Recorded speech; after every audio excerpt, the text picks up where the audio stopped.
আচ্ছা, আজকে আমাদের আলোচনার বিষয়। আচ্ছা, আজকে হচ্ছে আমরা ঠিক আছে। অ্যানাটমি এবং ফিজিওলজির পড়ব হচ্ছে ইন্ট্রোডাকশনে অস্টিওলজি অথবা স্কেলিটন সিস্টেম। আর আমরা সেই সাথে পড়ব হচ্ছে আমাদের যে জয়েন্টগুলো আছে, যেটাকে অ্যানাটমি ফিজিওলজির ভাষায় বলা হয় আর্থোলজি। সেই সাথে আমি একটু আগে যেটা বলতেছিলাম আপনাদেরকে, আমাদের শরীরের 206টা হাড্ডি, পুরো 206টা হাড্ডি আমি আপনাদেরকে আজকে চিনাই দেবো। সে সাথে আমাদের যদি হাতে সময় থাকে তাহলে আমরা আমাদের লোয়ার লিম্ব খুব সংক্ষেপে, যেরকম আপার লিম্বটা আমরা দেখছিলাম, এখানেও লোয়ার লিম্বটা সেই একইভাবে আমাদের কিছু জিনিস এখানে চলে আসবে অস্টিওলজির মধ্যে। যেহেতু আমরা 206টা হাড়ের পরিচয় নিব, সেখানে আমাদের লোয়ার লিম্বের হাড়গুলো আছে। তো সেই সাথে আমরা অল্প একটু আলোচনা করলে মোটামুটি আমাদের লোয়ার লিম্বটা শেষ হয়ে যাবে। যদি আমাদের হাতে সেই সময়টা থাকে আমরা সেই সময়টাও নিয়ে নিব। তো চলেন আমরা একটু জানি অস্টিওলজি বা স্কেলিটন সিস্টেম কাকে বলে, যেটাকে আমরা বাংলায় কঙ্কালতন্ত্র বা অস্থিবিদ্যা বলে থাকি। ঠিক আছে? তো এটা হচ্ছে আমরা এই যে কঙ্কালতন্ত্র, সেটাকে অস্থিবিদ্যাও বলা হয়, কারণ এই অস্টিওলজি এর বাংলা হচ্ছে অস্থিবিদ্যা, অন্যদিকে স্কেলিটন সিস্টেম এর বাংলা হচ্ছে কঙ্কালতন্ত্র। কিন্তু দুটো শব্দ একই, সমর্থক শব্দ এক কথায়। তো আমরা একটু জানি যে এই জিনিসটাকে আসলে কি বলা হয়, অর্থাৎ কঙ্কালতন্ত্র বা অস্থিতন্ত্র, অস্টিওলজি আর স্কেলিটন সিস্টেম কাকে বলে। চিকিৎসা শাস্ত্রের যে অংশে মানবদেহের অস্থির অবস্থান, অস্থির বিভাগ, আকার, আকৃতি, সংখ্যা প্রভৃতি নিয়ে আলোচনা করা হয়, তাহাকে কঙ্কালতন্ত্র বা অস্থিবিদ্যা বলে। মানবদেহের ছোট বড় চ্যাপ্টা গোল বিভিন্ন আকারের 206খানা অস্থি বা হাড় আছে। হ্যাঁ, এই সকল অস্থি সহযোগেই একটি মানুষের কঙ্কালতন্ত্র সৃষ্টি হয়। আমরা সংজ্ঞাটা আরেকবার একটু দেখি। যে শাস্ত্রে মানবদেহের অস্থির অবস্থান, বিষয়টা একটু খেয়াল রাখবেন, অস্থির অবস্থান, বিভাগ, আকার, আকৃতি, সংখ্যা প্রভৃতি নিয়ে আলোচনা করা হয়, তাহাকে কঙ্কালতন্ত্র বলে। তাহলে আমরা কি জিনিস জানতেছি এখানে? অস্থির অবস্থান সম্পর্কে জানবো, বিভাগ সম্বন্ধে জানবো, বিভিন্ন শ্রেণীর হাড় আছে সেইগুলো সম্বন্ধে জানবো, আকার এবং আকৃতি সম্পর্কে জানবো, এর সংখ্যা আছে কতগুলো সেই সম্পর্কেও আলোচনা করব। যদি এই বিষয়গুলো কোনো একটা শাস্ত্রের মধ্যে থাকে তাহলে তাকে আমরা কঙ্কালতন্ত্র বা অস্থিবিদ্যা বলতে পারি। এই হাড়গুলো আবার অনেক হাড় ছোট আছে, কোনোটা বড় আছে, কোনোটা চ্যাপ্টা আছে, কোনোটা গোল আছে, এ ধরনের বিভিন্ন আকারের 206টা হাড় আছে। এই 206টা হাড় মিলেই আমাদের শরীরটা সৃষ্টি হয়, অর্থাৎ মানুষের শরীর সৃষ্টি হয় এক কথায়। তো আমাদের এখানে যে জিনিসটা একটু আলোচনা না করলেই হয়, যদিও আমরা বলতেছি অস্থি বা হাড়, যেটাকে আমরা বোন বলতেছি, তো এটা বোনসের সংজ্ঞাটা আবার একটু অন্যরকম ভাবে বইয়ের ভাষায় একটু যদি বলি, সেটা হচ্ছে দেখেন আমরা টিস্যু পড়ছিলাম, মানে কোষ থেকে টিস্যু তৈরি হয়েছিল। আমরা টিস্যুর মধ্যে পাইছিলাম হচ্ছে কানেকটিভ টিস্যু বা যোজক কলা বা সংযোজক কলা। দেখেন এইখানে কিন্তু ডেফিনেশনে সেই জিনিসটা নিয়ে আসছে, বোন বা হাড় শরীরের সব থেকে শক্ত কানেকটিভ টিস্যু, যা দেহের কাঠামো তৈরি করে। ইংরেজিতে যেভাবে বলা হয়েছে, bone is a specialized type of highly vascular mineralized and constant changing rigid connective tissue which form the framework of the body. তাহলে এখানে কি বলছে একটু দেখেন। হাইলি ভাস্কুলার, ভাস্কুলার মানে যে জায়গায় প্রচুর পরিমাণে রক্ত সঞ্চালন ঘটে তাকে হচ্ছে ভাস্কুলার এরিয়া বলা হয়। মিনারেলাইজ, যেখানে আমাদের ভিন্ন ধরনের খনিজ পদার্থগুলো থাকে, এবং কনস্ট্যান্ট চেঞ্জিং রিজিট, এটা কিন্তু আমাদের হাড়গুলো কিন্তু পর্যায়ক্রমে চেঞ্জ হয়। একটা বাচ্চার যেমন থাকে, আমার সেরকম নেই, আবার একজন বুড়া মানুষের যেরকম আছে সেরকমটা, এটা কিন্তু পর্যায়ক্রমে এটা চেঞ্জ হয়।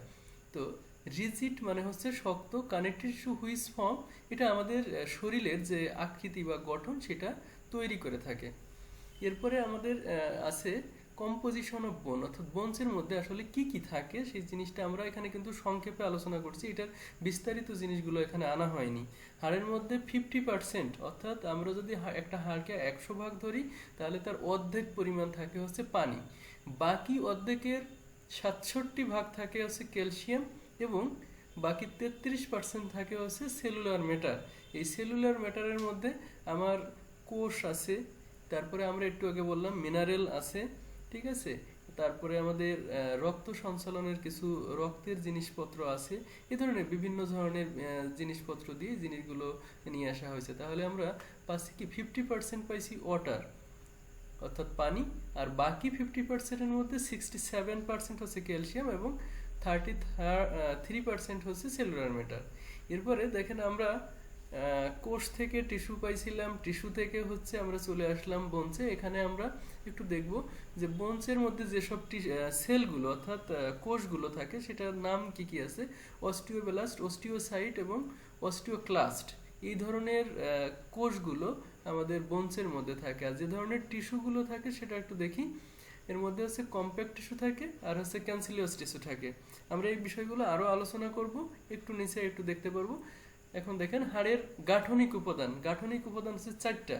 আমরা এইখানেই দেখতে পারবো আমাদের উপরের যে বিষয়গুলো নিয়ে আলোচনা করছি। দেখেন গাঠনিক উপাদান হচ্ছে 4টি। তাহলে কি কি আছে আমাদের? প্রথম আছে পেরিওস্টিয়াম, তারপরে আছে কম্প্যাক্ট টিস্যু, স্পঞ্জি টিস্যু এবং বোন মেরু।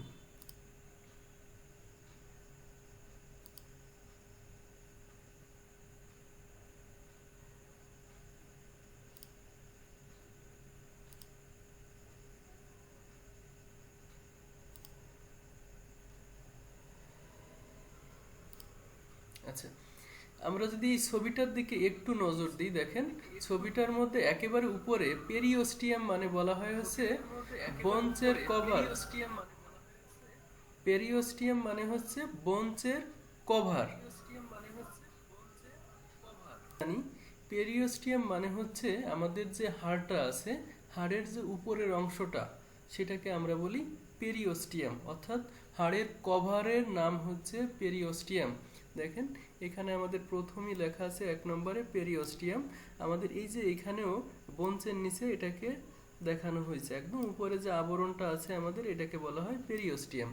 তারপরে আমাদের আছে কম্প্যাক্ট টিস্যু, কম্প্যাক্ট টিস্যু, ঠিক আছে। এই কম্প্যাক্ট টিস্যু হচ্ছে পেরিওস্টিয়ামের নিচে যে শক্ত অংশটা থাকে সেটাকে বলা হয় কম্প্যাক্ট টিস্যু। তারপরে আমাদের আছে হচ্ছে স্পঞ্জি টিস্যু। এই কম্প্যাক্টের পরে হাড়ের যে জায়গাটা আছে সেটা একটা স্পঞ্জি অর্থাৎ একটু নরম অংশটা, সেই নরম অংশটাকে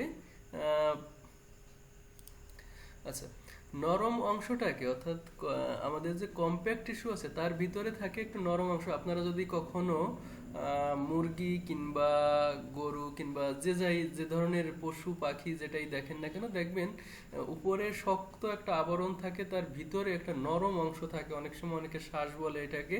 তো সেই জায়গাটারে আমরা বলি হচ্ছে স্পঞ্জি টিস্যু। আমাদের দেখেন এখানে স্পঞ্জি টিস্যুগুলো দেখা যাচ্ছে ফোঁটা ফোঁটার মতন, এই জায়গাটা কিন্তু নরম। তারপরে আছে আমাদের বোন মেরু। বোন মেরু হচ্ছে একেবারে মাঝখানে আমাদের যে অংশটা আছে সেটা হচ্ছে বোন মেরু।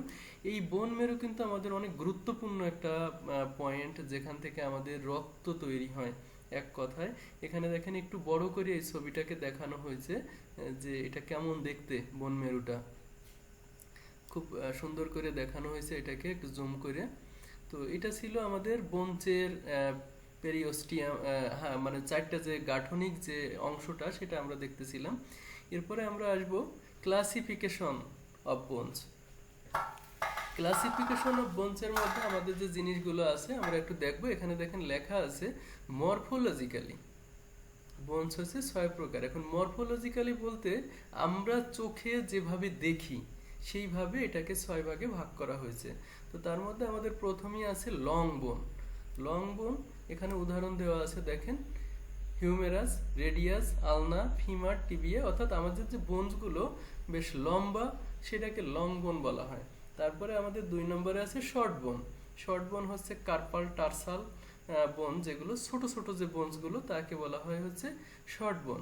3 নম্বরে আছে আমাদের ফ্ল্যাট বোন। ফ্ল্যাট বোনগুলো আমরা সাধারণত আমাদের মাথায় দেখতে পাই, আমাদের স্কাল, মাথায় যে বোনগুলো সেগুলোকে স্কাল বলা হয়, স্কাল বোন বলা হয়। সেই স্কাল বোনগুলোর মধ্যে আমাদের আছে ফ্রন্টাল, টেম্পোরাল, মেক্সিলা, এই ধরনের বোনগুলো আছে। সেই সাথে আমাদের রিবস এবং স্টারনাম, সেই সাথে আমাদের আমরা আপার লিম্পে স্কাপুলা নামে একটা বোনস পড়ছিলাম, সেটাকেও ফ্ল্যাট বোনের মধ্যে আনা হয়েছে।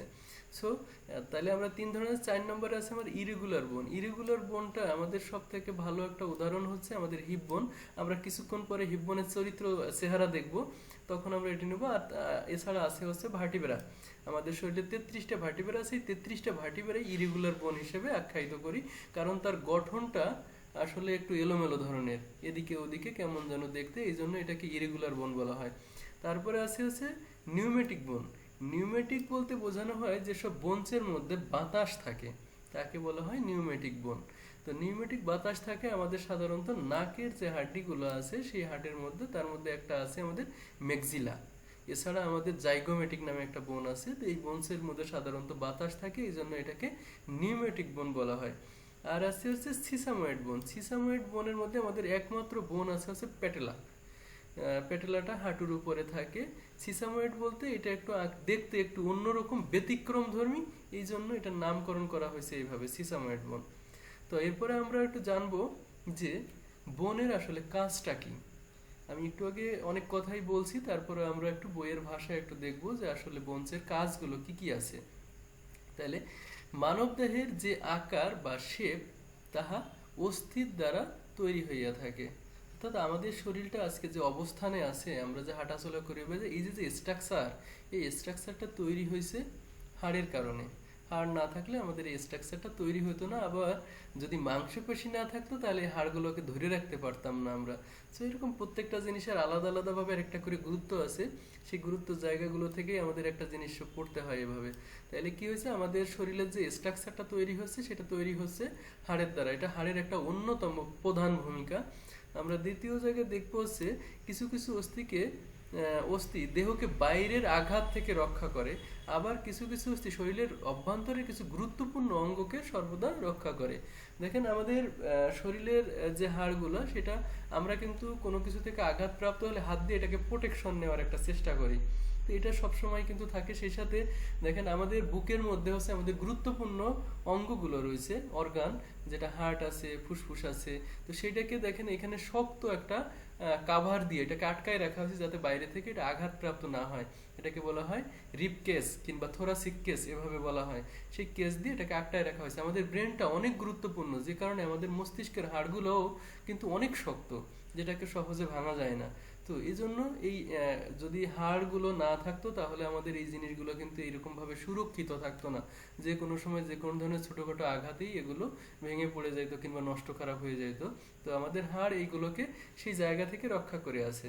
3 নম্বরে আমরা যেটা দেখতে পাচ্ছি, অস্থির ভিতরে যে অস্থিমজ্জা থাকে তাহা হইতে রক্ত কণিকা তৈরি হয়ে থাকে। আমি কিছুক্ষণ আগে বলতেছিলাম যে অস্থির একটা গুরুত্বপূর্ণ ভূমিকা হচ্ছে তার ভিতরে যে বনমেরু থাকে অর্থাৎ অস্থিমজ্জা থাকে, সেইখান থেকে আমাদের রক্ত তৈরি হয়। সো রক্ত তৈরি না হলে আমাদের অনেক কিছু হইতো না, আমরা বেঁচে থাকতাম কিনা এটা নিয়েও সন্দেহ আছে। তো এটা প্রত্যেকটা বিষয় খুব গুরুত্বপূর্ণ। এরপরে আছে আমাদের শরীরের বিভিন্ন মাংসপেশি অস্থির দ্বারা শরীরের এক স্থান হইতে অন্য এক স্থানে বাধা থাকে। তো যদি এখানে আমাদের মাংসপেশি না থাকতো তাহলে কিন্তু অস্থিটা আবার তার অস্তিত্ব হারাই ফেলাইতো। তো একটার সাথে আরেকটাকে জুড়িয়ে আমাদের যে স্ট্রাকচারটা তৈরি করছে সেটা কিন্তু মাংসপেশির দ্বারাই এইটা বাধা আছে এক কথায়, সে কারণে আমাদের শেপটা তৈরি হয়েছে। তো এটা ছিল আমাদের বোনস সম্বন্ধে মোটামুটি একটা সংক্ষিপ্ত আলোচনা। আমরা বোনস সম্বন্ধে জানলাম যে বোনসটা আসলে কি জিনিস, বোনসটা কিভাবে তৈরি হয়েছে, তার উপাদানগুলো কি কি আছে, বোনসের যে উপাদানগুলো সেই উপাদানগুলো কি কি আছে, সেই সাথে বোনসের ক্লাসিফিকেশন জানলাম আমরা, সেই সাথে বোনসের কি কাজগুলো করে থাকে আমাদের জন্য সেই কাজগুলো সম্বন্ধে আমরা জানলাম। এখন আমরা একটু দেখব সন্ধিতন্ত্র কিংবা আর্থোলজি, আমাদের দ্বিতীয় টপিক যেটা ছিল। এটা খুব শর্টের মধ্যে শেষ হয়ে যাবে, তারপরে আমরা চলে যাব আমাদের 206 হাড়ের কাছে। তো সন্ধিতন্ত্র বলতে চিকিৎসা শাস্ত্রের যে অংশে মানবদেহের অস্থির সন্ধি বা হাড়ের জোড়া সম্পর্কে আলোচনা করা হয় তাহাকে সন্ধিতন্ত্র বলে।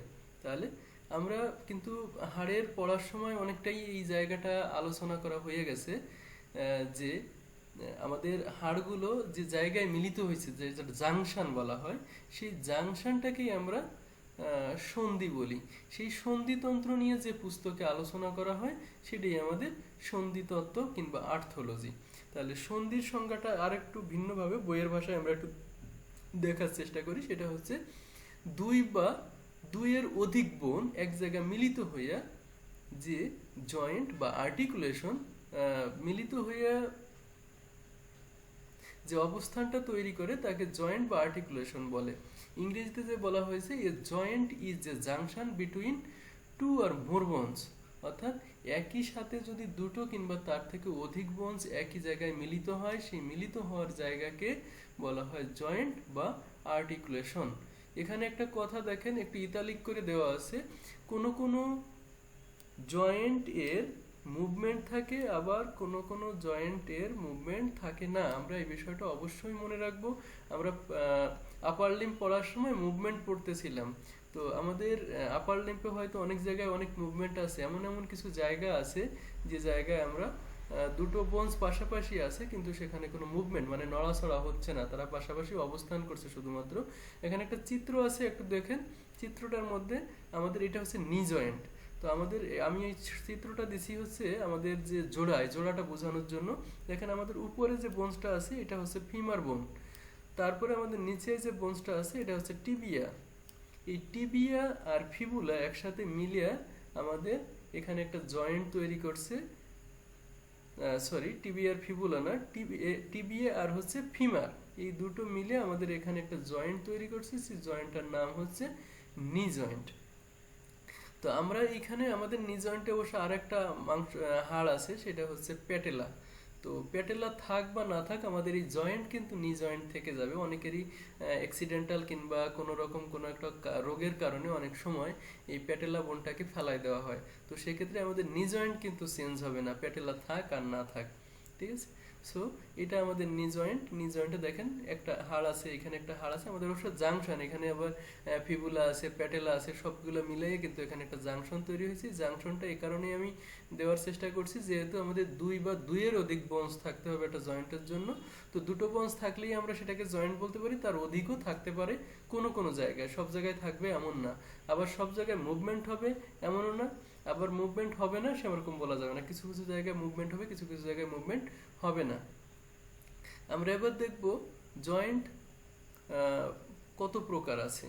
তো আমাদের সামনে সাধারণত তিন ধরনের জয়েন্ট আছে, আমরা একটা একটা করে আলোচনা করব। প্রথম আছে আমাদের ফাইব্রাস জয়েন্ট। ফাইব্রাস জয়েন্ট হচ্ছে দুটো বোন এর মধ্যে ফাইব্রাস কানেক্টিভ টিস্যু, এটা এক ধরনের টিস্যু যেটা ফাইব্রাস কানেক্টিভ টিস্যু বলা হয়, সেটা দিয়ে যদি কোনো জয়েন্ট তৈরি হয় তাহলে তাকে আমরা ফাইব্রাস জয়েন্ট বলি। অর্থাৎ দুটো বোনসের মধ্যে যদি ফাইব্রাসে জয়েন্ট তৈরি করে তাহলে তাকে আমরা ফাইব্রাস জয়েন্ট বলি। এই জয়েন্টে কোনো ধরনের কেভিটি থাকে না। একটু শব্দটা একটু মনে রাখবেন, আমরা কেভিটিটা একটু পরেই পেয়ে যাব, কেভিটি কি জিনিস তখন আমরা এটা বুঝতে পারবো। তো এই জয়েন্টে কোনো কেভিটি থাকে না এবং এতে কোনো মুভমেন্ট হয় না, ইমুভেবল হয়। ইমুভেবল মানে হচ্ছে কোনো ধরনের মুভমেন্ট হয় না। যেমন ইনফেরিয়র টিবিওফিবুলার জয়েন্ট, মিডল রেডিওলনার জয়েন্ট। আমি দেখেন এখানে চিত্র দিয়ে দিছি, চিত্রটা হচ্ছে এটা আমাদের রেডিও এবং আলনার এটা হচ্ছে টিবিয়া এবং ফিবুলার দুটো হাড় পাশাপাশি অবস্থান করছে। তো এই যে যে জয়েন্টটা তৈরি করছে টিবিয়া বোনের সাথে ফিবুলার বোনের যে জয়েন্টটা তৈরি করছে এইটাকে আমরা বলতেছি হচ্ছে ফাইব্রাস জয়েন্ট। আবার এখানেও আমাদের একটা জয়েন্ট তৈরি করছে, হ্যাঁ, এটাকেও আমরা ফাইব্রাস জয়েন্ট বলি। এরপরে আমাদের 2 নম্বরে আছে কার্টিলেজিয়াস টিস্যু, কার্টিলেজিয়াস জয়েন্ট। কার্টিলেজ এবং কার্টিলেজ দুটো বোনসের কার্টিলেজে যদি একত্রিত হয়ে একটা জয়েন্ট তৈরি করে তাহলে আমরা তাকে কার্টিলিনিয়াস জয়েন্ট বলি। এই জয়েন্টে সামান্য মুভমেন্ট থাকে, অনেক ভারী কোনো মুভমেন্ট এখানে থাকে না। আমরা যদি থ্যারাসিক কেসটা একটু পরে আমরা পড়বো তখন এই জিনিসটা আরো সুন্দর বুঝতে পারবো। মেনিব্রিও স্টার্নাম জয়েন্ট আর হচ্ছে কোস্টাল কার্টিলেজ জয়েন্ট। একটু দেখেন আমাদের যে রিবস গুলো আছে সেই রিবস গুলো যখন এই যে বোনসটা এটার নাম হচ্ছে স্টার্নাম, এই স্টার্নামের সাথে যখন যুক্ত হয় রিবস গুলো কিন্তু সরাসরি স্টার্নামের সাথে যুক্ত হয় না, এখানে একটা কার্টিলেজ এসে যুক্ত করে দেয় স্টার্নামের সাথে রিবস গুলোরে। সো এই কারণে এটাকে বলা হয় কার্টিলেনিয়াস জয়েন্ট। ঠিক আছে, দেখেন এই যে এটা হাড্ডি, এটা আমাদের একটা রিবস, এই রিবসটা এখানে এসে শেষ হয়ে গেছে। তো এইখান থেকে আপনার এই স্টার্নাম পর্যন্ত এই যে কালারটা দেখা যাচ্ছে এটা এক ধরনের ফাইব্রাস, যেটা এই পাশে আরো সুন্দর করে দেখাই দিচ্ছি। এই ফাইব্রাসের সাথে হচ্ছে দুটো বোনসকে সে সংযোগ স্থাপন করছে, যে কারণে এটাকে বলা হচ্ছে কার্টিলেজিয়াস জয়েন্ট। তারপরে আমাদের যেটা নিয়ে আমরা সবসময় মোটামুটি গবেষণায় থাকি, যেটা নিয়ে সবথেকে বেশি কাজ করি, সেটা হচ্ছে সাইনোভিয়াল জয়েন্ট। সাইনোভিয়াল নামটা কেন হয়েছে সেটা আমি বলছি। এই জয়েন্টের মধ্যে সাইনোভিয়াল নামক এক ধরনের ফ্লুইড থাকে, যে কারণে এই জয়েন্টটার নাম হয়েছে সাইনোভিয়াল জয়েন্ট। তো সাইনোভিয়াল জয়েন্টটা কি জিনিস আমরা একটু দেখি। যেসব জয়েন্টে জয়েন্ট কেভিটি থাকে, আর্টিকুলার কার্টিলেজ থাকে, সাইনোভিয়াল মেমব্রেন থাকে, এবং যেসব joint maximum amount of movement থাকে, অর্থাৎ প্রায় সব দিকেই এদের নাড়াচাড়া করতে পারে, সেই সমস্ত জয়েন্টকে সাইনোভিয়াল জয়েন্ট বলা হয়। আমাদের এখানে দেখেন সাইনোভিয়াল মেমব্রেন নামে একটা শব্দ আছে। এই সাইনোভিয়াল মেমব্রেন থেকেই আমাদের সাইনোভিয়াল ফ্লুইড তৈরি হয়। সেই ফ্লুইডটা হচ্ছে আমাদের এটা এক ধরনের লুব্রিকেন্টের কাজ করে, অর্থাৎ একটা জয়েন্টে মুভমেন্ট হওয়ার জন্য একটা লুব্রিকেন্ট অর্থাৎ একটা পিচ্ছিল দ্রব্য দরকার হয়। সেই পিচ্ছিল দ্রব্যটাই আমাদের সাইনোভিয়াল ফ্লুইড, যে কারণে এখানে মুভমেন্টগুলো হয়। তো অন্যান্য যে জয়েন্টগুলো আছে সেই জয়েন্টগুলোতে সাধারণত সাইনোভিয়াল ফ্লুইড তেমন একটা থাকে না বললেই হয়। আর জয়েন্ট ক্যাভিটি বলতে আমরা যদি একটু নিচে যাই তাহলে একটু দেখি। দেখেন আমাদের এই যে হচ্ছে আমি আপার লিম্পের হাড়টা দেখাচ্ছি, এখানে আছে আমাদের হিউমেরাস, হিউমেরাসের সাথে আছে হচ্ছে আমাদের স্ক্যাপুলা। দেখবেন এই স্ক্যাপুলা আর হিউমেরাস জয়েন্টটা কিছুটা জিনিস আছে। এই স্ক্যাপুলার মধ্যে একটা গর্ত থাকে, সেটাকে আমরা সেটার সাথে আমার হিউমেরাসের যে হেডটা আছে সেই হেডটা ওই গর্তের মধ্যে ঢুকে যায়। তাহলে কি হচ্ছে এখানে বিষয়টা, আমরা বলতেছিলাম জয়েন্ট কেভিটি। কেভিটি বলতে এই যে একটা খাঁজের মধ্যে আমার একটা খাঁজের মধ্যে আর একটা হাড় অবস্থান করতেছে, মানে একটা হাড়ের খাঁজের মধ্যে আর একটা হাড়ের একটা অংশ সেই খাঁজের মধ্যে মিশে যাচ্ছে, সেটাকে আমরা বলতেছি জয়েন্ট কেভিটি। আর্টিকুলার কার্টিলেজ, এটাকে স্ট্রাকচারটা তৈরি করার জন্য কিছু কার্টিলেজ থাকে, অর্থাৎ সাপোর্ট দেওয়ার জন্য সেই জিনিসটা থাকে, এবং সেই সাথে সাইনোভিয়াল মেমব্রেন থাকে। এই জিনিসগুলো যদি না থাকে তাহলে আমরা কখনো সেই জয়েন্টটাকে সাইনোভিয়াল জয়েন্ট বলতে পারবো না। এবং সেই সাথে আমাদের অবশ্যই এখানে মুভমেন্ট থাকতে হবে। আমাদের আগে দুটো জয়েন্ট ছিল, একটা কোনো মুভমেন্টই হয় না, আর একটা সামান্য মুভমেন্ট হয়, কিন্তু এখানে সামান্য না, ম্যাক্সিমাম অ্যামাউন্ট অফ মুভমেন্ট হবে আমাদের সাইনোভিয়াল জয়েন্টে। দেখেন এখানে আমরা আরও একটা চিত্র দেওয়ার চেষ্টা করছি। এখানে দেখেন এই যে সাইনোভিয়াল ফ্লুইড লেখা রয়েছে, সাইনোভিয়াল কেভিটি, হ্যাঁ, এখানে যে সবুজ আবরণ, অর্থাৎ এই যে আমি যে লুব্রিকেন্টের কথা বলতেছিলাম, এই লুব্রিকেন্টটা এখানে একটু ছবির আকারে দেখানো যাচ্ছে। এই জিনিসটাকে সুন্দর করে এরা দেখাই দিচ্ছে। এটা হচ্ছে আমার সাইনোভিয়াল ফ্লুইড, যাতে একটার সাথে আরেকটা ঘর্ষণ না হয়, আঘাত না প্রাপ্ত না হয়। একটার সাথে আরেকটা ঘর্ষণ হইলে এই হাড়গুলো কিন্তু আঘাতপ্রাপ্ত হয় এবং ক্ষয়প্রাপ্ত হয়। তো সেটা থেকে আমাদের সাইনোভিয়াল ফ্লুইডটা রক্ষা করে। সেই সাথে দেখেন এখানে এই যে উপরের বোনটায় একটা খাদ দেখা যাচ্ছে, আর নিচের বোনটায় কিন্তু কোনো খাদ নেই, একেবারে সমান, অর্থাৎ এইটার সাথে ওইটা একটা জায়গায় যেয়ে ফিটিং হয়ে যায়। সো এটাকে আমরা জয়েন্টের একটা কেভিটি বলতে পারি। এরপরে আমাদের চারপাশে যে কার্টিলেজগুলো আছে, ফাসা আছে, তারপরে টেন্ডন আছে, মাসেল আছে, হ্যাঁ, আর্টিকেল লিগামেন্ট আছে। এই যে জিনিসগুলো দেখাচ্ছে এটা হচ্ছে লিগামেন্ট, এটা মাসেল, তারপরে এটা হচ্ছে আমাদের বার্সা, তারপরে আরও থাকে ফাসা। এরকম বিভিন্ন জিনিস দিয়ে একটা জয়েন্ট, মোটামুটি জয়েন্টের একটা স্ট্রাকচার তৈরি হয়। তো এরপরে আমরা আসবো হচ্ছে সাইনোভিয়াল জয়েন্ট। এই সাইনোভিয়াল জয়েন্টটা যেহেতু আমাদের শরীরে খুব গুরুত্বপূর্ণ, সেই জন্য এটাকে একটু আলাদাভাবে আলোচনা করার আমাদের দরকার হয়েছে। তো এই সাইনোভিয়াল জয়েন্টের আবার বেশ কিছু প্রকারভেদ আছে।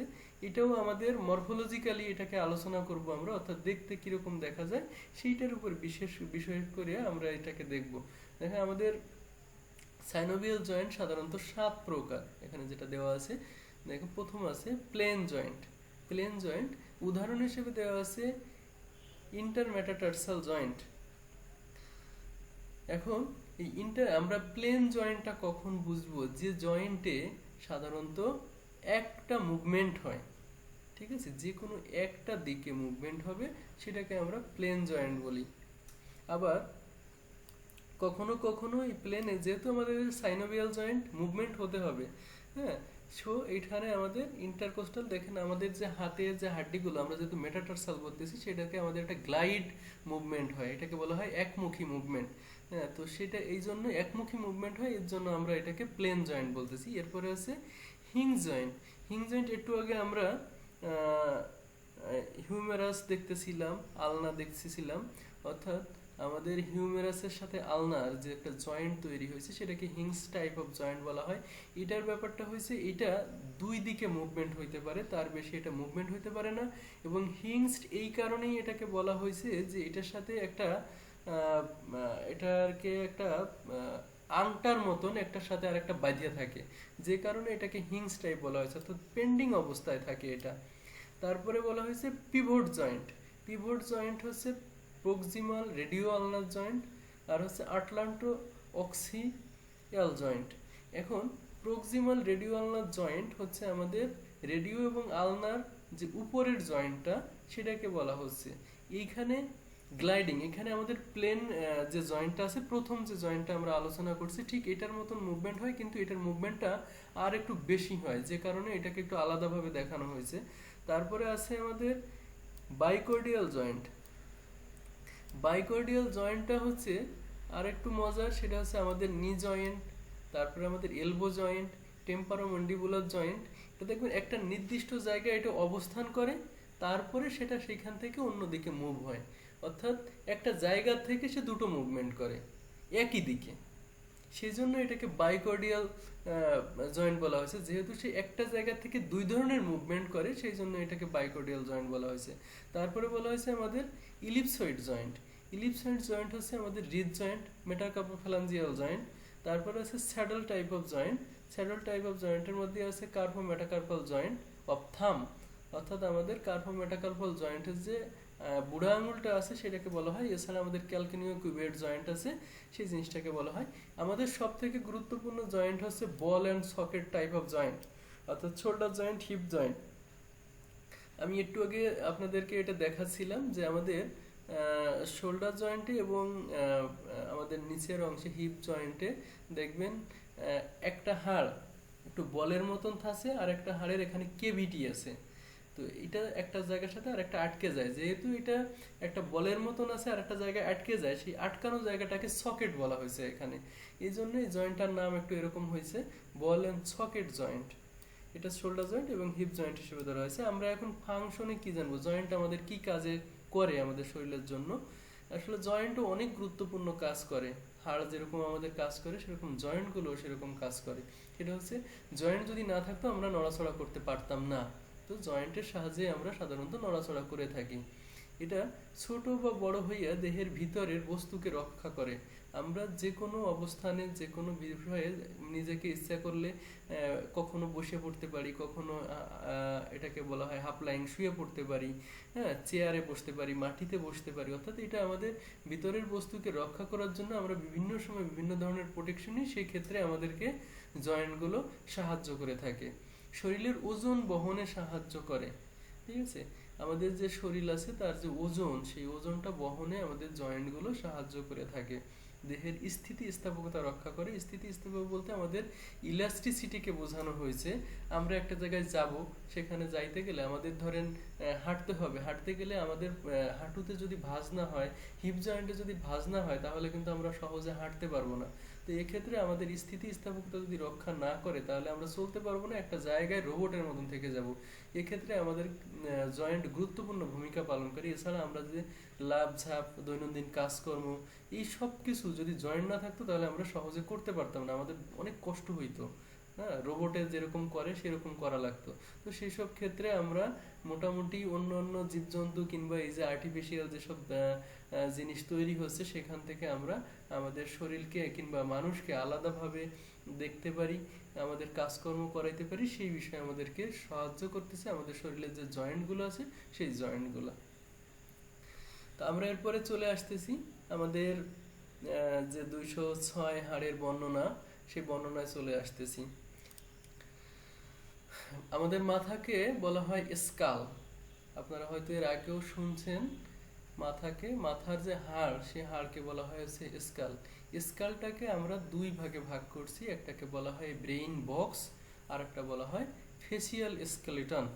অর্থাৎ আমাদের মুখ বাদ দিয়ে বাকি যে অংশটা আছে সেই বাকি অংশটাকে বলা হয় ব্রেইন বক্স।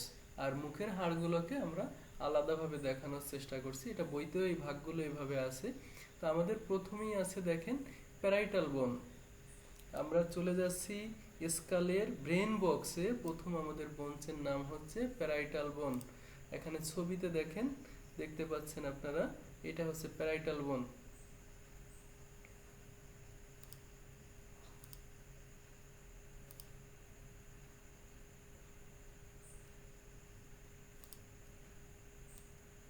ঠিক আছে, দেখতে পাচ্ছেন আপনারা প্যারাইটাল বোন কোনটা? এখানে দেখেন এই যে ভাগ আছে, এটা সুন্দর করে একটা ভাগ তৈরি করে দিয়ে দিয়েছে, এটা হচ্ছে আমাদের প্যারাইটাল বোন। আমাদের দ্বিতীয় বোন আছে হচ্ছে টেম্পোরাল বোন। টেম্পোরাল বোনে দেখেন আমাদের প্যারাইটাল বোনের সাইড দিয়ে একটা দাগ দেখা যাচ্ছে এভাবে, এটা হচ্ছে আমাদের টেম্পোরাল বোন। আমাদের টেম্পোরাল বোনও দুইটা বোন থাকে, টেম্পোরাল বোন।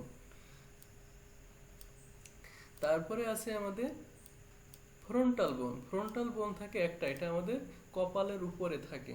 এই যে লেখা আছে ফ্রন্টাল বোন, আমাদের এইটুকুন জায়গা হচ্ছে ফ্রন্টাল বোন। তারপরে আমাদের ফ্রন্টাল বোন একটা থাকে। তারপরে আছে আমাদের ওসিপিটাল। ওসিপিটাল হচ্ছে আমাদের মাথার পিছনের যে অংশটা, সেটাকে বলা হয় ওসিপিটাল। ওসিপিটাল হচ্ছে এই যে দেখেন এখানে লেখা আছে, এবং আমি এই যে দেখাই দিলাম, এটা এই জায়গাটুকুর নাম হচ্ছে ওসিপিটাল বোন। ওসিপিটাল বোনও আমাদের একটা। তারপরে আছে স্পানয়েড বোন। আমরা একটা স্পানয়েড বোন দেখব।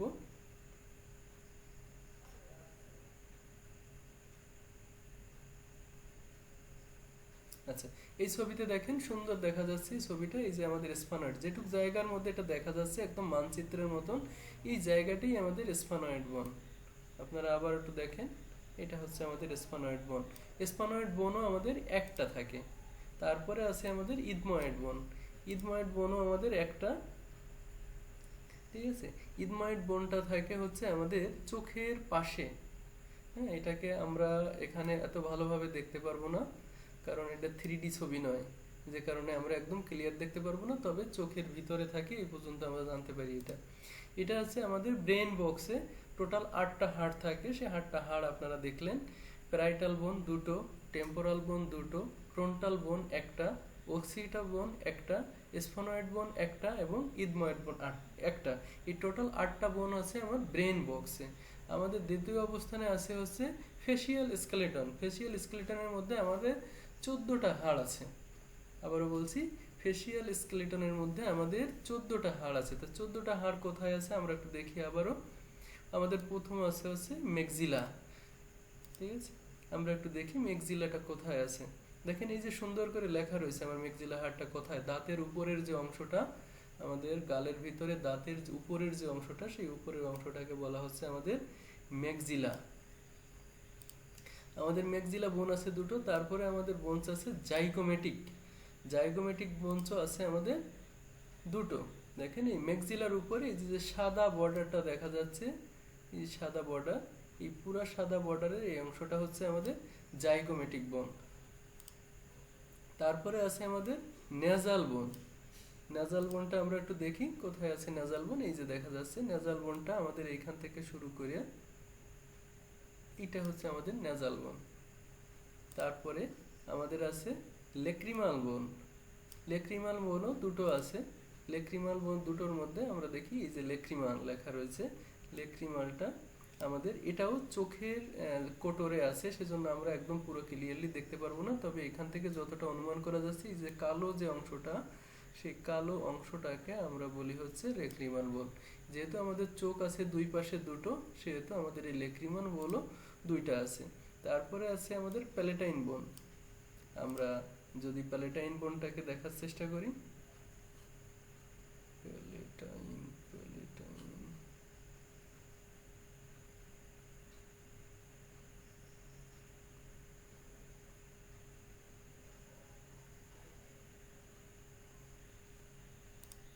ঠিক আছে, আপনারা একটু মনে রাখবেন, যেহেতু আমরা দেখতে পাচ্ছি না, এই কারণেই ওখানে মার্কিং করা নাই, যে যেহেতু এটা মুখের ভিতরে রয়েছে সেহেতু আমরা দেখতে পাচ্ছি না। হ্যাঁ, তো এই বোনসটা আমাদের মুখের ভিতরে রয়েছে। এটাও আমাদের দুটো বোনস আছে, প্যালেটাইন বোন। তারপরে আছে inferior nasal concha. Inferior nasal concha হচ্ছে আমাদের নাকের ভিতরে দুটো হাড় আছে, সেটাকে বলা হয় ইনফেরিয়ার নেজাল কঙ্কা। এরপরে আমাদের বোনস আছে মেন্ডিবল। আমরা মেন্ডিবলটা দেখতে পারবো, এই যে মেন্ডিবল। অর্থাৎ আমরা যে থুতনি বলি এই থুতনি বলটাকে ম্যান্ডিবল বলা হয়। তারপরে আছে আমাদের ভোমার। এই ভোমারটাও আমরা দেখতে পারবো না, কারণ ভোমারটাও ভিতরে রয়েছে। হ্যাঁ, মুখের ভিতরে রয়েছে ভোমার, সে কারণে আমরা এটাকে দেখতে পারবো না। তো আমরা এখানে দেখেন বোনস পাইলাম আছে মেক্সিলা দুটো, জাইগোমেটিক দুটো, নেজাল বোন দুটো, লেক্রিমাল বোন দুটো, প্যালেটাইন বোন দুটো, ইনফেরিয়র নেজাল কঙ্কা দুটো, ম্যান্ডিবল একটা, ভোমার হচ্ছে একটা। এই মিলিয়ে আমাদের এই ফেসিয়াল স্কেলেটন আছে হচ্ছে 14টা। তো ছবিতে আমরা এগুলো দেখলাম। এরপরে আমরা চলে যাব আপার লিম্পে। আপনাদেরকে আপার লিম্পের 64টা হাড্ডি সেদিন আমি মিলাই দিছিলাম। তো আজকে আবারও আমরা দেখব আপার লিম্পের 64 হাড্ডি। তাহলে আমরা দেখতে থাকি আপার লিম্প। প্রথম আছে আমাদের ক্লাভিকল। আবারও দেখেন আমাদের এই যে বোনসটা দেখা যাচ্ছে এটাকে বলা হয় ক্লাভিকল। এই ক্লাভিকল আছে দুটো, দুই পাশে দুটো, যেহেতু আমাদের আপার লিম্পের দুটো অংশ আছে দুই সাইডে, সেহেতু আমরা এখানে ক্লাভিকল পাবো দুটো। স্কাপুলা, স্কাপুলাও আমাদের দুটো আছে। আমাদের এই যে ত্রিকোণ আকৃতির যে বোনসটা এটাকে বলা হয় স্কাপুলা। তো স্কাপুলাও দুই পাশে দুটো আছে। তারপরে আছে আমাদের হিউমেরাস। এটা হচ্ছে আমাদের হিউমেরাস। হিউমেরাসও এই পাশে একটা আছে, এই পাশে একটা আছে, দুটো হিউমেরাস আছে। তারপরে আছে আমাদের রেডিয়াস। দেখেন আমাদের এই যে রেডিয়াস বোনসটা, এটাও রেডিয়াস। রেডিয়াসও আমাদের দুইটা আছে। এরপরে আছে আমাদের আলনার বোন। আলনার বোন হচ্ছে এই যে নিচ দিয়ে যে বোনসটা রয়েছে, এটা হচ্ছে আমাদের আলনার বোন। আলনার বোনও দুই পাশে দুটো আছে। এরপরে আছে আমাদের কার্পাল বোন। কার্পাল বোন হচ্ছে 8টা 8টা করে 16টা। আমাদের এই যে দেখেন এইখানে আমি ছবিটা ক্লিয়ার করে দিছি, এটা হচ্ছে আমাদের আলনার বোন, সরি কার্পাল বোন। তো কার্পাল বোন একসাথে এক এক সাইডে আছে 8টা করে, দুই সাইডে আছে 8 দুগুণ 16টা। দেখেন এখানে বোনসগুলোর নামও দেওয়া আছে, হ্যামেট, পিজিফর্ম, ট্রাইকুরেন্ট, লুনেট, স্কাপয়েড, ক্যাপিটেট, ট্রাপিজিয়াস আর হচ্ছে ট্রাপিজিয়াম। এই 8টা হচ্ছে আমাদের কার্পাল বোন। তারপরে আছে আমাদের মেটাকার্পাল। এই যে যে হাড়গুলো আছে গোলাপি কালারের, এই হাড়গুলোকে বলা হয় কার্পাল বোন। কার্পাল বোন আছে আমাদের এক এক হাতে 5টা করে, তাহলে দুই হাতে 5 দুগুণ 10টা, তাহলে আমরা পাইছি 10টা কার্পাল বোন, সরি মেটাকার্পাল বোন। আর কার্পাল বোন হচ্ছে 8 দুগুণ 16টা। তারপরে আছে হচ্ছে আমাদের ফ্যালাঞ্জেস। ফ্যালাঞ্জেস আছে হচ্ছে এক এক হাতে আছে 14টা, দুই হাতে 14 দুগুণ 28টা। এই যে আছে আমাদের ফ্যালাঞ্জেস, এই হাতে আছে 14টা, ওই হাতে আছে 14টা। তাহলে আমরা কি পাচ্ছি আপার লিম্পে? আপার লিম্পে আমাদের বোনস আছে টোটাল 64। তার মধ্যে ক্লাভিকল দুটো, স্কাপুলা দুটো, হিউমেরাস দুটো, রেডিয়াস দুটো, আলনা দুটো, কার্পাল বোন হচ্ছে 16টা, মেটাকার্পাল 10টা আর ফ্লাঞ্জেস 28টা। এটা আমাদের আপার লিম্প। এরপরে আমরা চলে যাব থোরাক্সে। আমরা যে থোরাক্সে বুক বলি আমরা যেটাকে, সেই বুকে চলে যাব। বুকের হাড়গুলো সম্বন্ধে একটু জানি। আমি এখানে একটু বলি, আমাদের যখন অ্যানাটমি পড়ানো হয় তখন সাধারণত আমাদের বুক বলতে আমাদের যে ভার্টিব্রা আছে এটাকেও গুনিয়ে নিয়ে চলে আসছে আমাদের স্যাররা, এবং আমাদের বইতে এভাবেই লেখা আছে থোরাসিক যে ভার্টিব্রা আছে সেইগুলো এখানে যোগ করে নেওয়া হয়েছে।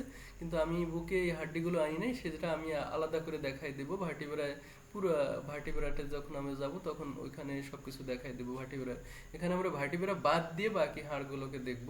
তো আমাদের রিবস আছে হচ্ছে 12টা, এই পাশে 12টা, এই পাশে 12টা, অর্থাৎ ডান পাশে 12টা, বাম পাশে 12টা, 12 দুগুণে 24টা রিবস আছে আমাদের। দেখেন লেখা আছে এখানে 24টা রিবস। আর হচ্ছে আমাদের যে মাঝখানে যে বোনসটা আছে সেই বোনসটা হচ্ছে আমাদের, এটার নাম স্টারনাম। হ্যাঁ, স্টারনাম সম্বন্ধে একটু আগে আমি কথা বলতেছিলাম। এটা হচ্ছে স্টারনামটা, আমি আলাদা করে এখানে দেখাই দিছি। এটা হচ্ছে স্টারনাম। এই স্টারনামের সাথে আমাদের থোরাসিক যে রিবসগুলো আছে সেই রিবসগুলো আসিয়া যুক্ত হয়। তাহলে আমরা এইটা সম্বন্ধে একটু জানি যে আমাদের এখানে দেখেন প্রথম থেকে শুরু করে একদম শেষ পর্যন্ত 12টা আছে। 12টা, এই পাশে 12টা, এই পাশে 12টা, 12 দুগুণে 24টা। তাহলে এবার একটু দেখব এই হাড়গুলোর মধ্যে একটু তফাৎ আছে। দেখেন এই সাইডে লেখা আছে টুরু রিবস, ভার্টিব্রো স্টারনাম, আর হচ্ছে ফলস রিব, আর শেষে আছে ফ্লোটিং রিবস। এইগুলো আসলে মানে কি? মানে হচ্ছে আমাদের যে রিবসগুলো সরাসরি ভার্টিব্রার সাথে এসে যুক্ত হয়েছে সেইগুলোরে বলা হয় হচ্ছে টুরু রিপস। ঠিক আছে, দেখেন লেখা আছে 1 থেকে 7 পর্যন্ত যে রিপস গুলো আছে এগুলো সরাসরি আমাদের ভার্টিব্রার সাথে যুক্ত হয়ে, ভার্টিব্রা বলতেছি স্টারনামের সাথে যুক্ত হয়েছে, যে কারণে এটাকে টুরু রিপস বলা হয়। তারপরে যে রিপস গুলো আছে অর্থাৎ 8 থেকে 12 নম্বর, 8 থেকে 10 নম্বর যে রিপস গুলো আছে সেই রিপস গুলোরে দেখেন এগুলো কিন্তু সরাসরি যাইয়া স্টারনামের সাথে যুক্ত হয় নাই, তারা কি করছে একটার সাথে আর একটা মিশিয়ে একত্রে 7 নম্বর রিপসের সাথে মিলিত হয়েছে। তো এই কারণে এগুলোকে ফলস রিপ বলা হয়। সেই সাথে আমাদের 11 আর 12 নম্বর দুটো রিপস আছে, এই রিপস দুটো মাঝপথে একদম মানে কারোর সাথেই মিলিত হয়নি, ওরা পুরোপুরি ফাঁকা জায়গায় রয়ে গেছে এবং পুরোপুরি একটু ঘুরেও আসে নাই, বড়ও না। এই ফাঁকা থাকার কারণে এটাকে বলা হয় ভাসমান বা ফ্লোটিং রিপস বলা হয় এগুলোরে। তাহলে আমাদের এখানে 3 ধরনের রিপস আছে, আমরা একটু জানলাম, টুরু রিপস, ফলস রিপস। এই ফ্লোটিং রিপসগুলোরও ফলস রিপ বলা হয়, কিন্তু এটার একটু আলাদা করে নামকরণ করা হয়েছে, যে কারণে আমরা এটাকে ফলস রিপের মধ্যে দেখাবো, বাট বলার সময় এদেরকে একটু আলাদা করে বলতে হবে। সেই সাথে আমাদের এখানে একটা স্টারনাম আছে, যেটা আমাদের এই স্টারনাম কিন্তু প্রচুর গুরুত্ব বহন করে আমাদের হার্টকে এবং ফুসফুসকে, সে প্রচুর পরিমাণ প্রোটেকশন দেয়। এবং আমাদের সার্জনরা যখন বুকে বাইপাস সার্জারি করে তখন এই স্টারনামের ভিতর দিয়ে এটা মাঝখান দিয়ে তারা কেটে ফেলায়। এবং এটার কারণে মানে এটা অনেক শক্ত একটা বোন, যেটা আমাদের ভাঙতে হলে প্রচুর পরিশ্রম করতে হবে এক কথায়। সো যখন সার্জনরা অপারেশন করে তখন ওনাদেরও অনেক কষ্ট পোহাইতে হয় এটার জন্য, কিন্তু এটা না থাকলে আমাদের হার্টটাকে হয়তো রক্ষা করা অনেক সময় সম্ভব হইতো না, যে কারণে সৃষ্টিকর্তা আমাদেরকে যে জায়গা যেটা প্রয়োজন সেই জায়গা সেটাকে দিয়ে দিয়েছেন। তো এটা ছিল আমাদের থোরাসিক কেজ। আমরা চলে যাবো এবার ভার্টিব্রার মধ্যে। আমাদের ভার্টিব্রা আছে টোটাল 33টা হাড্ডি আছে। ঠিক আছে, ভার্টিব্রায় টোটাল 33টা ভার্টিব্রা আছে। আমরা এক এক করে জানবো। এটাকে এই যে ভার্টিব্রা আমাদের এই যে এখান থেকে শুরু হয়েছে আমাদের ভার্টিব্রা গুলা, আর এখানে যে শেষ হয়েছে, এটাকে 5টা ভাগে ভাগ করা হয়েছে ভার্টিব্রাকে সংক্ষিপ্ত করে আলোচনা করার জন্য। তার প্রথমটাকে বলা হয় সার্ভাইকাল ভার্টিব্রা, তারপর থোরাসিক ভার্টিব্রা, তারপর লাম্বার ভার্টিব্রা, তারপরে সেক্রাম, তারপরে কক্সিক্স। তো আমরা একটু দেখি। সার্ভাইকালে আছে আমাদের 7টা ভার্টিব্রা আছে, এখানে ছবিতে সুন্দর করে দেখাই দেওয়া হয়েছে। 7টা ভার্টিব্রা আছে আমাদের, হ্যাঁ এখানে একদম এটা 7টা ভার্টিব্রা। আমাদের থোরাসিক রিজনে হচ্ছে 12টা ভার্টিব্রা আছে।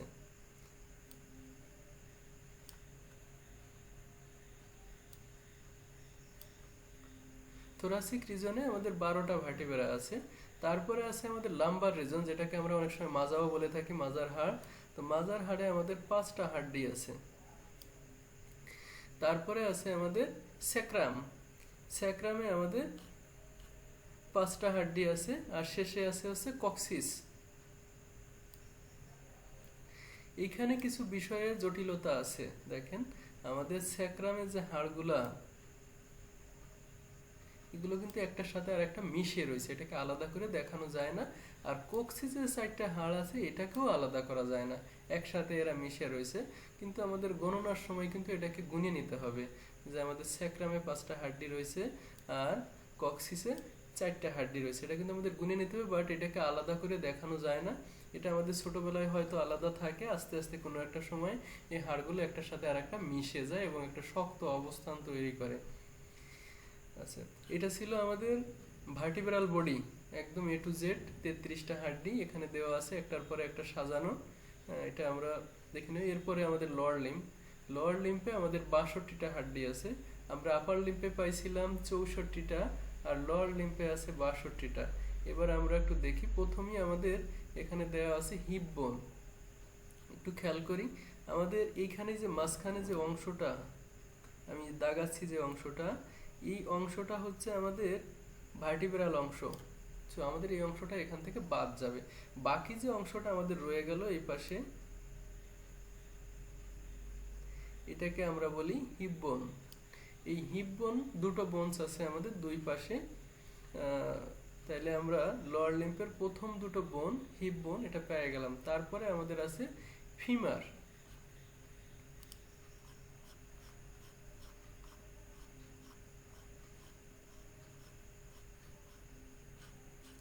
আচ্ছা, দেখেন এই যে আমাদের যে হিপ বোনের কথা বললাম, হিপ বোন থেকে একটা ক্যাভিটির মাধ্যমে, এই যে একটু আগে আমরা ক্যাভিটি খুঁজতেছিলাম, তারপরে হেড খুঁজতেছিলাম যে কিভাবে আমাদের বল অ্যান্ড সকেট জয়েন্ট তৈরি হয়, এইটার থেকে আমরা স্পষ্ট হইতে পারি এখানে। তো যাই হোক, আমরা এখন আছি হচ্ছে হিপ বোনে। হিপ বোনের জিনিসটা আমরা একটু দেখি যে হিপ বোনটা হচ্ছে আমাদের এখান থেকে সরি ফিমার, হিপ বোনটা শেষ হয়েছে, আমাদের ফিমারটা হচ্ছে এখান থেকে শুরু করে এই পর্যন্ত হচ্ছে আমাদের ফিমার। তো তারপরে ফিমার আছে দুই পাশে দুটো, এই পাশে দুটো ওই পাশে দুটো, অর্থাৎ ডান পাশে দুটো বাম পাশে দুটো। তারপরে আছে হচ্ছে আমাদের এই যে বড় হাড্ডিটা, এটাকে বলি আমরা টিবিয়া। টিবিয়াও আমাদের দুটো আছে। আর এই যে পাশে যে ছোট্ট হাড্ডিটা রয়েছে, এটাকে আমরা বলি ফিবুলা। হ্যাঁ, তারপরে আছে আমাদের টার্সাল বোন। আমাদের হাতে ছিল হচ্ছে কার্পাল বোন, আর আমাদের পায়ে আছে টার্সাল বোন। টার্সাল বোন আছে 7টা এক সাইডে, আর দুই সাইড মিলে 7 দুগুণ 14টা। আমাদের কার্পাল বোন ছিল 8 দুগুণ 16টা, আর এখানে আমাদের টার্সাল বোন আছে 7 দুগুণ 14টা। তারপরে আছে আমাদের মেটাটার্সাল বোন। মেটাটার্সাল বোন আমাদের হাতেও মেটাকার্পাল ছিল 5 5 10টা, আমাদের পায়েও 5 5 10টা আছে মেটাটার্সাল বোন। আর আমাদের ফ্যালেঞ্জেস হাতেও ছিল 14 দুগুণ 28টা, আমাদের পায়েও 14 দুগুণ 28টা আছে। তো এই হচ্ছে আমার 62 হাড্ডি লোয়ার লিম্পের। তাহলে এবার আপনারা একটু মিলাই নিতে পারেন। আমরা ব্রেন বক্সে অর্থাৎ স্কালে আমরা পাইছি হচ্ছে 8টা বোন ব্রেন বক্সে, 14টা পাইছি আমরা ফেসিয়াল বোন। আপার লিম্পে আমরা বোন পাইছি 64টা। থোরাসিক কেজে আমরা বোনস পাইছি 25টা। ভার্টিব্রাতে আমরা বোনস পাইছি 33টা। আর লোয়ার লিম্পে আমরা বোনস পাইছি 62টা। এই হচ্ছে আমাদের 206টা হাড্ডি। তো এর সাথে আমরা একটু লোয়ার লিম্পটাকে একটু কভারেজ করতে চাইছিলাম, সেটা আমরা একটু দেখব। তো লোয়ার লিম্পটাকে যদি আমরা দেখতে যাই তাহলে আমাদের একটু আলোচনায় আসতে হবে, সেটা হচ্ছে আমরা এই সাথে সারফেস অ্যানাটমি আলোচনা, সারফেস অ্যানাটমিটা আমি বলে দেবো নিচে। তারপরে আমরা একটু লোয়ার লিম্পের এই ছবিটাতে দেখেন আমাদের ফিবুলা, টিবিয়া, তারপরে আমাদের টার্সাল বোনগুলো টেলাস, ক্যালকেনিয়াস, নেভিকুলার। আমরা যেমন আপার লিম্পের হ্যান্ডে অর্থাৎ কার্পাল বোনগুলো দেখছিলাম, সেখানে এখানেও আছে যে এখানে যে 7টা বোনস আছে, ক্যালকেনিয়াস, টেলাস, নেভিকুলার। আর মিডিয়াল কিউনিফর্ম হচ্ছে 3টা থাকে, মিডিয়াল, ল্যাটারাল আর হচ্ছে ইন্টারমিডিয়েট, ঠিক আছে। আর হচ্ছে কিউনিফর্ম, এরকম হচ্ছে 7টা বোনস থাকে। তারপরে আমাদের মেটাটার্সাল, তারপরে ফ্যালাঞ্জেস। তো এই ছবিতে আরো ব্রড স্পেকট্রাম দেওয়া আছে। এরপরে আমরা লোয়ার লিম্পে যেহেতু আলোচনা করতে, লোয়ার লিম্পের মাসেল সম্বন্ধে একটু দেখবো। আমরা মাসেল সম্বন্ধে আমাদের একদম আমাদের পিছনে অর্থাৎ পাছায় যে বড় মাংসপেশিটা, এটাকে আমরা বলি হচ্ছে গ্লুটিয়াস মাসেল। গ্লুটিয়াসের কয়েকটা রিজন থাকে, সেজন্য এই যে এখানে দেখেন লেখা আছে গ্লুটিয়াস ম্যাক্সিমাস, আরও আছে গ্লুটিয়াস মিনিমাস, গ্লুটিয়াস ইন্টারমিডিয়াস। তো আমরা একত্রে এই মাসেলটাকে গ্লুটিয়াস নামে হচ্ছে চিনবো। আমরা যদি কখনো আবার সেই জায়গায় চলে যাই, যাক ইনজেকশন দেওয়ার আমাদের দরকার নেই, সো ইনজেকশনটা দেওয়া হয় সাধারণত যদি কারো পাছা ইনজেকশন দেওয়া হয় তাহলে এখানে দেওয়া হয়। তারপরে আমাদের আরেকটা মাসেল হচ্ছে ইলিয়াসোয়াস। ইলিয়াসিয়াস মাসেলটা আমাদের সামনের দিক থেকে থাকে, পেটের নিচের থেকে নামে এই মাসেলটা। তারপরে আমাদের আছে অ্যান্টেরিয়র সুপিরিয়র ইলিয়াক স্পাইনের একটা মাসেল আছে। অ্যান্টেরিয়র সুপিরিয়র ইলিয়াক স্পাইন বলা হয় আমাদের এই জায়গাটাকে হচ্ছে অ্যান্টেরিয়র সুপিরিয়র ইলিয়াক স্পাইন বলা হয়। তো এই জায়গা থেকে যে মাসেলটা নামছে সেটাকে আমরা বলি anterior superior iliac spine muscle. তারপরে আমাদের আরেকটু যাইতে হবে, সেটা হচ্ছে প্রেক্টোনিয়াস নামে একটা মাসেল আছে, এটা এখান থেকে শুরু। গ্রাসিলিয়াস আছে, অ্যাডাক্টর লঙ্গাস, সার্টোলিয়াস। সার্টোলিয়াসটা আমাদের সব থেকে বড় একটা মাসেল, যেটা আমাদের মাজার থেকে শুরু করে পায়ের পিছন দিয়ে আমাদের যে অ্যাকিলিস টেন্ডোনিস আছে, অর্থাৎ এই যে টেন্ডনটা আছে, এই টেন্ডনে যে এটা শেষ হয়, অর্থাৎ বড় একটা মাসেল এক কথায়। তারপর আমাদের অ্যাডাক্টর মাসেলটা একটু দেখতে হবে। অ্যাডাক্টর, এই মাসেলটা হচ্ছে আমাদের সামনের দিকে হাঁটা চলার জন্য খুব বেশি কাজ করে। তো এটাকে অ্যাডাক্টর ও কয়েকটা মাসেল আছে, অ্যাডাক্টর লঙ্গাস, অ্যাডাক্টর ম্যাগনাস, ঠিক আছে। তারপর আমাদের আরেকটা মাসেল আছে দেখেন বাইসেপ ফেমোরিস। বাইসেপ ফেমোরিসের হচ্ছে তিনটা অংশ থাকে। বাইসেপ ফেমোরিস নিজে একটা, তারপরে শর্ট হেড, লং হেড, হ্যাঁ, এই জিনিসগুলো থাকে। আর আমাদের পায়ের অর্থাৎ হাঁটু থেকে নিচের যে অংশটা তার পিছনে যে মোটা মাংসপেশিটা থাকে সেটাকে বলা হয় সেমি মেমব্রানাসাস। সেমি মেমব্রানাসাস এই মাসেলটাকে বলা হয়। মোটামুটি এই মাসেলগুলোর নাম জানতে পারলেই হবে। আর আমাদের হাঁটুর পিছনে যে একটা গর্তর মতন আছে, হাঁটুর পিছনে বিহাইন্ড দ্য নি জয়েন্ট, এই যে এখানে দেখা যাচ্ছে, এইটাকে বলা হয় পপটিলিয়াল ফেসা। পপটিলিয়াল ফেসা অর্থাৎ একটা গর্তের মধ্যে আছে, সেই জন্য এই জায়গাটার নাম এরকম। এখানে কখনো কখনো আপনারা যখন রোগতত্ত্ব পড়বেন তখন এখানে কখনো পানি জমে যায়, পানি যেয়ে একটা সিস্টের আকার ধারণ করে। এটা যে রোগীদের হয় খুব কষ্ট ভোগ করে তারা, সেজন্য এই জায়গাটা একটু গুরুত্বপূর্ণ, এই জন্য আমার মনে পড়ে গেল তাই বলে দিলাম আপনাদের। আর হচ্ছে এই যে জায়গাটা আমি দাগাইছি, এই যে একিলিস টেন্ডনিস থাকে আমাদের পিছনে, অনেকেই রগ বলে এটাকে, আসলে রগ বলে আমি এখনো কিছু পাই নাই অ্যানাটমিতে। যাই হোক, এটা গ্রামীণ অথবা একটা আঞ্চলিক কিংবা প্রচলিত শব্দ এক কথায়।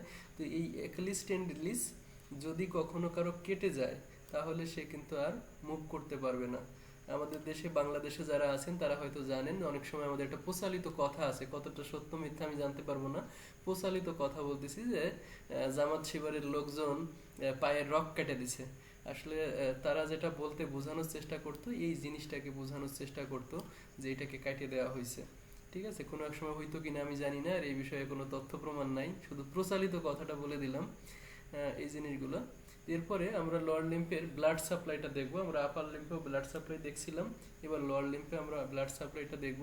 দেখেন আমাদের যেখানে ফিমার যে হাড্ডিটা আছে, সেই ফিমার দিয়ে যে রক্তনালী নেমে গেছে, আর্টারি, সেটাকে বলা হয় ফেমোরাল আর্টারি। আর সেইখান দিয়ে যে ভেইনটা উঠে গেছে সেটাকে ফেমোরাল ভেইন বলা হয়। আমরা ব্লাড সার্কুলেশন নিয়ে কথা বলবো, সেই সময় আপনাদের এই বিষয়গুলো অনেক ক্লিয়ার হবে যে কোথা থেকে কোনটা আসে, কিভাবে কোন জায়গায় সাপ্লাই দিছে এবং কেনই নামকরণগুলো হয়েছে সেটাও আমি বলে দেবো সেই সময়ে। এখন শুধু একটু জেনে যান আর কি, যেহেতু আমরা লোয়ার লিম্ফে পড়তেছি, এই জিনিসটা আছে, সেজন্য আমরা একটু জেনে যাব। ঠিক আছে, তারপরে এই যে আমি একটু আগে পপটিটিয়াল ফোসার কথা বলতেছিলাম, দেখেন এখন ওই জায়গা দিয়ে যে আর্টারিটা গেছে, রক্তনালীটা, সেটাকে আমরা বলি পপটিটিয়াল আর্টারি। তারপরে পপটিটিয়াল ভেইন, অর্থাৎ এখান থেকে যে রক্তনালীটা উপর দিকে গেছে সেটাকে পপটিটিয়াল ভেইন বলা হয়। তারপরে আছে আমাদের অ্যান্টেরিয়র টিবিয়াল আর্টারি, অর্থাৎ আমাদের যে টিবিয়া বোনসটা আছে তার সামনে দিয়ে যে আর্টারিটা আছে সেটাকে আমরা বলি টিবিয়াল আর্টারি। ঠিক আছে, তারপরে আছে আমাদের তার নিচে আছে পেরোনিয়াল আর্টারি। তারপরে আমাদের আছে posterior tibial artery, posterior tibial vein. এইভাবে আমাদের পায়ের পাতা পর্যন্ত এটা নেমে গেছে। এরপরে আমাদের নার্ভ সাপ্লাই আছে। এই একই জিনিসগুলো আবার বারবারই চলে আসতেছে নামের উপর, অর্থাৎ এই জায়গার নামের উপরে ভিত্তি করে সবকিছুর নাম হয়েছে। আমাদের রক্তনালীর যেমন নাম হয়েছে জায়গার নামকরণের উপর, সেরকম এখানে নার্ভেরও নামকরণ হয়েছে সেই একইভাবে। দেখেন এখানে আছে ফেমোরাল নার্ভ, অর্থাৎ আমাদের ব্রেন থেকে যে স্পাইনাল কর্ডের মাধ্যমে যে নার্ভটা আমাদের পায়ে নেমে গেছে আমাদের সেন্সেশন এবং মোটর ফাংশন পরিচালনা করার জন্য, সেটাকে আমরা বলতেছি, এই যে পায়ে যেটা আসছে সেটাকে আমরা বলতেছি ফেমোরাল নার্ভ। তারপরে আমাদের আছে অপটাটর নার্ভ আছে। ঠিক আছে, সায়াটিক নার্ভ আছে। আপনারা এই সায়াটিক নার্ভটার কথা প্রায়ই পাবেন। আমাদের রাস্টক্সের একটা বড় রোগ লক্ষণ আছে যে সায়াটিক বাত যদি বৃষ্টিজনিত কিংবা ভিজা স্যাঁতসেঁতে পরিবেশে বসার কারণে কিংবা নদীতে পুকুরে গোসল করার কারণে কারো যদি বাত হয়ে থাকে, সায়াটিক বাত, তাহলে রাস্টক্স ব্যবহার করলে সেটা অব্যর্থ হিসেবে কাজ করে। তো এই সায়াটিকটা আপনারা এখন জানেন, এই সায়াটিকটা একটা নার্ভের নাম। এই নার্ভটা যখন মাজার থেকে তার কোনো ইনফ্লামেশন তৈরি হয়, অর্থাৎ এটা লক হয়ে যায়, লক হয়ে তার যে কার্যক্ষমতা, সেই কার্যক্ষমতাটা লোপ পাইয়া সেটা ইনফ্লামেশন হয়। সেই ইনফ্লামেশন বাংলায় বলা হয় প্রদাহ। যখন এটা প্রদাহ হয় তখন আমরা এটাকে সায়াটিকা বলি। সায়াটিক নার্ভের ইনফ্লামেশন হইলে তাকে আমরা সায়াটিকা বলি। ঠিক আছে, এতে একজন রোগীর পায়ে অবশ অবশ ভাব লাগে, ঝিনঝিন করে, এরকম একটা ক্ষেত্র যদি তৈরি হয়, এবং আমাদের রাস্টক্সের যে কারণ, বৃষ্টিতে ভেজা, স্যাঁতস্যাঁতে ঘরে থাকা, তারপরে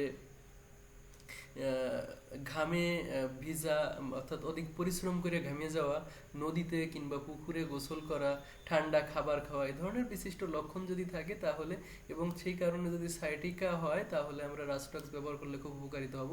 এই বিষয়টা আপনারা যদি রাস্টক্স পড়ে থাকেন খুব ভালো জানতে পারবেন।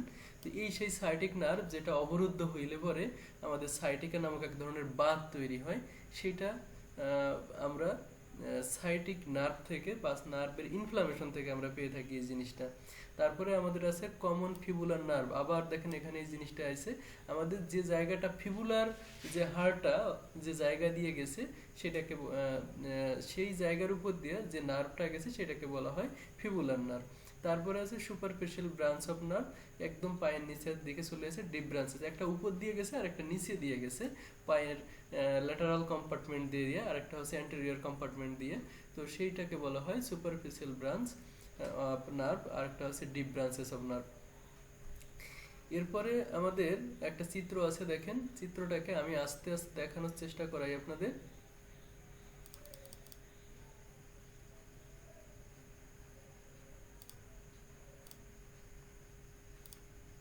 আচ্ছা, চিত্রটা হচ্ছে আমি যে সারফেস অ্যানাটমিটা আপার লিম্ব আলোচনার সময় বলছিলাম যে এই জায়গাটাকে এই বলে, এই জায়গাটাকে এই বলে, এখানেও সেই জিনিসটাকেই একটা চিত্রের মাধ্যমে দেখানো হয়েছে। আপনারা একটু দেখেন, আমাদের এটা হচ্ছে মুখ, ফেস, আমরা যেটাকে যেভাবে চিনি, ল্যান্ডমার্কও বলা হয় অ্যানাটমির ভাষায় এটাকে, ঠিক আছে? এটা আমাদের ফেস। এই ফেস বাদ দিয়ে বাকি যে অংশটা আমাদের আছে সেটাকে আমরা বলি ব্রেন বক্স, ঠিক আছে? ফেসের মধ্যে এবার বিভিন্ন ভাগ আছে, সেটা হচ্ছে আপনার অপটিটিয়াল, চোখের চারপাশের অংশটাকে বলা হয়, বাক্কাল, মুখের চারপাশের অংশটাকে বলা হয়, তারপরে আছে মেন্টাল, আমাদের যে চিনটা আছে অর্থাৎ থুতনি, সেটার যে অংশটা সেটাকে বলা হয় অরাল, মানে মুখ, এটা আপনারা জানেন, নোস মানে নাক, তারপরে সার্ভাইকাল, আমরা যে ভার্টিবেরা পড়ছি, এটাকে যেটা প্রথমেই পড়ছি কিন্তু সার্ভাইকাল ভার্টিবেরা, এটাকে আমরা অনেক সময় নেকও বলি, ঠিক আছে? সেই নামগুলো এখানে দেওয়া হয়েছে, এটা আমাদের ব্রেন সম্পর্কিত। তারপরে দেখেন এখানে সারফেসগুলো দেখা যাচ্ছে, থোরাসিক রিজনে বিভিন্ন কালার দেওয়া হয়েছে, এটা হচ্ছে আমাদের থোরাসিক রিজন। এর উপরের অংশটা হচ্ছে আমাদের হেড নেক ব্রেনের মধ্যে চলে গেছে, এই জায়গাটা হচ্ছে আমাদের থোরাসিক রিজন, যে রিজনের মধ্যে আমাদের ফুসফুস এবং হার্ট অবস্থান করতেছে। এবং এই যে আমরা যে ভার্টিব্রা স্টারনামের কথা আমরা বলতেছিলাম, এই সেই স্টারনামটা এখানে দেখা যাচ্ছে। তো এবার আমাদের এই যে পেট, অ্যাবডোমেন বলা হয় এটাকে, দেখেন এখানে সুন্দর করে দাগায় দেওয়া আছে। তো এই পেট আর বুক এটাকে ভাগ করছে আমাদের এই জায়গায় একটা মাসেল আছে, বড় মাসেল আছে, মাসেলটার নাম হচ্ছে ডায়াফ্রাম। যদি আপনারা কেউ জেনে থাকেন, ডায়াফ্রাম মাসেলটা হচ্ছে আমাদের বুক এবং পেটকে বিভক্ত করছে। যদি ডায়াফ্রাম না থাকতো তাহলে এটা নিয়ে আমাদের হয়তো একটা এলোমেলো হইতো, কিংবা অন্যভাবে এটাকে ভাগ করার চেষ্টা করতে হইতো। তো ডায়াফ্রাম হচ্ছে আমাদের বুক এবং আছে। তো আমাদের পেটের মধ্যেও বিভিন্ন অর্গানগুলো আছে, সেটা আমরা অবশ্যই জানবো। সেই সাথে এখন একটু সংক্ষিপ্ত করে, আমাদের এখানে আছে স্টোমাক, এখানে আছে লিভার, লিভারটা একটু তিন কোণা আকৃতি, তারপর এখানে আছে স্প্লিন, আমাদের এই জায়গায় আছে কিডনি একটা, এখানে আর একটা, তারপর এখান দিয়ে আমাদের লার্জ ইন্টেস্টাইন, স্মল ইন্টেস্টাইন অনেক পেঁচাপেচি করে নামিয়ে গেছে, নেমে যেয়ে এই পাশ দিয়ে আমাদের পাউপথ দিয়ে বের হয়ে গেছে। আবার দুই কিডনি থেকে দুটো টিউব এসে এখানে ইউরিনারি ব্লাডার তৈরি করছে, যেখানে আমাদের প্রস্রাব এসে জমা থাকে। প্রস্রাবে এখানে ছেলেদের একটা গ্ল্যান্ড থাকে, সেটাকে বলা হয় প্রোস্টেট গ্ল্যান্ড, মহিলাদের প্রোস্টেট গ্ল্যান্ড সাধারণত থাকে না, ঠিক আছে? তারপরে আমাদের প্রাইমারি সেক্সুয়াল অর্গানগুলো আছে এখানে। হ্যাঁ, এরপরে আমাদের পায়ের নিচের অংশ, নিচের অংশ দেখেন, আমি ওখানে কিন্তু সারফেস অ্যানাটমিটা বলি নাই, আমরা এই যে যে অংশটা যেখানে আমাদের ফিমার নামে যে হাড়টা থাকে সেটাকে বলি আমরা থাই। হ্যাঁ, দুই পায়ে দুটো। তারপরে আমাদের নি জয়েন্ট, এরপরে নি জয়েন্ট থেকে নিচে এই পর্যন্ত যে জায়গাটা, এটাকে আমরা বলি লেগ। দেখেন আমরা লেগ চিনি, কিন্তু লেগ আসলে কতটুকুন এটা নিয়ে অনেক বিভ্রান্তি আমারও ছিল কোনো এক সময়। এটা হচ্ছে লেগ, আর লেগের পরে যে জায়গাটা আছে এটা হচ্ছে আমার ফুট। তো এইটা মোটামুটি আমাদের সারফেস অ্যানাটমি। আর আপার লিম্পিটটা আমি বলছিলাম, তাও এখন আরেকবার বলে দিচ্ছি। আমাদের এই জায়গাটা, এই জায়গাটা হচ্ছে শোল্ডার, শোল্ডারের থেকে আমাদের এই যে জায়গাটা যেখানে আমাদের হিউমেরাস নামে যে হাড়টা থাকে, সেই হাড়টা যে জায়গা সেটা হচ্ছে আমাদের আর্ম। আর্ম মানে হচ্ছে বাহু, বাহুর পরে আমাদের এখানে আছে হচ্ছে এই অংশটাকে বলা হয় ফোরাম। ফোরাম মানে বলা হয় ঊর্ধ্ব বাহু কিংবা বাহুর পরের অংশ, এরকম কিছু বোঝানো হয়। তারপরে আছে আমাদের হ্যান্ড। ঠিক আছে, আর যে অংশটা আমরা এখানে দেখতে পাচ্ছি না সেটা হচ্ছে এই যে এর পিছনে একটা অংশ আছে আমাদের পিঠ, যেটাকে আমরা ব্যাক বলে থাকি। পুরোটাকেই ব্যাক বলা হয়। ব্যাকটাকে আমরা আবার ওই যে ভার্টিব্রা গুলো যেভাবে ভাগ করছিলাম এখানে,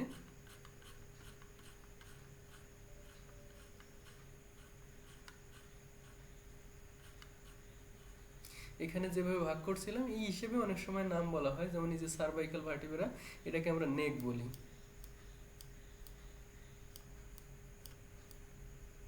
তারপরে আমাদের আছে থোরাসিক, থোরাসিক ভার্টিব্রা এটাকে বলা হয়।